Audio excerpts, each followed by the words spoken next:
Uma das características que normalmente diferenciam um, um matemático, uma pessoa estudiosa de matemática das outras pessoas é que, tudo bem, nós falamos que um triângulo ele é aí a união de três segmentos de retas. Mas quaisquer três segmentos que eu pegar, eu vou conseguir formar um triângulo? Esse tipo de pergunta é o tipo de pergunta que vem sempre na cabeça de um matemático quando ele está trabalhando com essas coisas, com esses objetos matemáticos. E com certeza estava na cabeça dos geômetras que estudaram, que começaram a estudar geometria há milênios atrás. Qualquer três segmentos que eu pegue, eu vou conseguir formar um triângulo com ele. Essa é a segunda coisa que teria que vir à sua cabeça ao estar estudando esse assunto de geometria. Isso, no caso, teria que vir, não, né? Viria na cabeça, vem na cabeça de um matemático.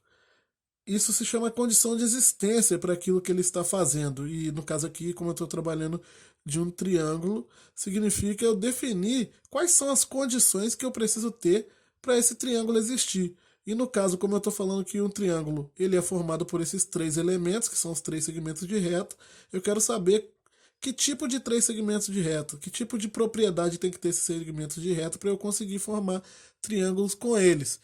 Por que não? Não é qualquer três segmentos que eu pegue que eu vou conseguir formar triângulos com eles. Imagine que eu pegue um segmento de reta em centímetros, pegue um outro em metros e um outro em quilômetros. Uma medida em quilômetros. É óbvio que muito dificilmente eu vou conseguir formar triângulos com segmentos de reta desse tipo. Eu peguei três aqui que são já muito diferentes entre si, né, o tamanho, mas eu poderia pegar um segmento minúsculo e um do tamanho da folha aqui e pegar qualquer um desses outros três. Eu vou conseguir formar triângulos? Não, por quê? Porque para formar triângulos, agora olhando para esse triângulo aqui, vamos lá, para a aula propriamente dita. Para formar triângulos, um lado jamais pode ser maior que a soma dos outros dois. Ou seja, a medida de um lado ela sempre tem que ser menor que a soma dos outros dois lados do triângulo. Isso não importa o, qual o tamanho dos três lados, não importa o tamanho deles, qualquer um deles tem que ser menor que a soma dos outros dois. Isso significa o quê?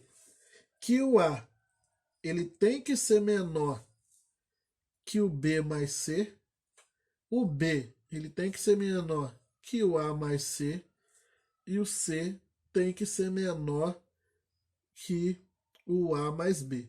Isso aqui é o que nós chamamos de condição de existência do triângulo. Essas três coisas têm que acontecer para que você tenha um triângulo, para que você consiga formar um triângulo.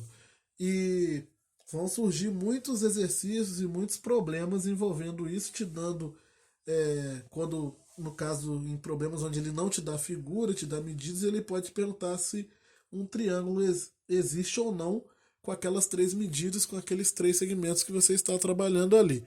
Na lista de exercícios eu vou colocar exercícios sobre isso para ficar mais claro. Mas aqui eu acho que, mesmo sem nenhum exemplo numérico, dá para entender bem o que eu falei. Se eu pegar, mas eu vou inventar um aqui agora. Imagine três segmentos de reta. Imagine que eu tenho um segmento aqui de tamanho 3 centímetros, todos em centímetros. Um outro de tamanho 4. Tem que aumentar um pouco esse de 3 que o 4 ficou muito grande, né? E um outro de tamanho 5. Esses três segmentos formam triângulos. Se vocês lembrarem, com certeza forma, porque nós temos lá o triângulo pitagórico, que é aquele triângulo retângulo clássico. Quem não lembrar disso aqui não tem problema, tá, gente? Que é aquele triângulo retângulo clássico, que ele é o triângulo que tem 3, 4, 5.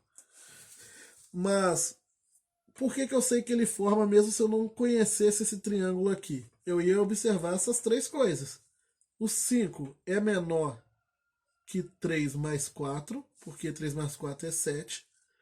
O 4 é menor que 5 mais 3 e o 3 é menor que 5 mais 4. Então, as três condições aqui estão garantidas, logo, esses três segmentos formam um triângulo. Isso que significa verificar a condição de existência de um triângulo.